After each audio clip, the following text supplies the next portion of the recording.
Greetings, YouTube. Today I'm going to be showing off my original Cy-Gor figure from Todd McFarlane. I believe this is Series 4, but I'm not positive.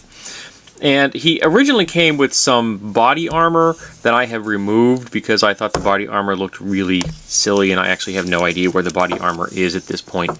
I like this figure because it had a vaguely realistic look to it, and it really incorporated the cybernetics extremely well. It reminded me a lot of the DC character Cyborg, who I've always been a big fan of.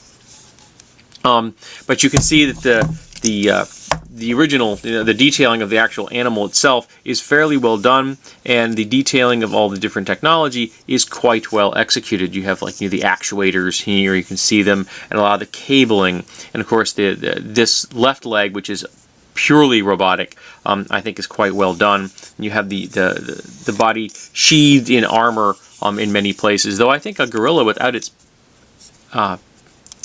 prehensile feet would probably feel, more than a little bit out of place. You have some mobility here. You have a single joint in the shoulder joint there, and a wrist joint there. You have a shoulder joint, a mid-arm joint, and then down here you have another wrist joint. The head has some very limited motion, not much at all, and the two legs have a single point of articulation.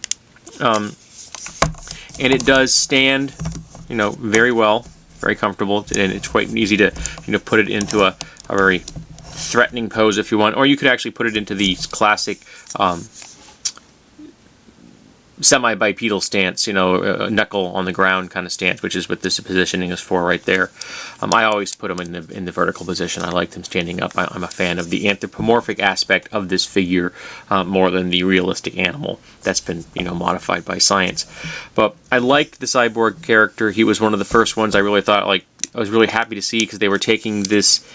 I saw it as a new and interesting direction, because I don't know if I actually ever read the comic where this character showed up in. I think I had moved away from the comics at that point. I was getting out of comics at that point in my life, but I did love the figure, and I'm glad it's in my collection.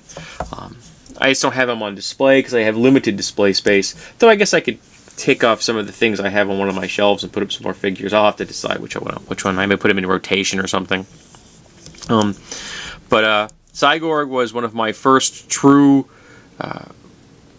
appreciations for anthropomorphic characters. I really started getting into them after I purchased this figure.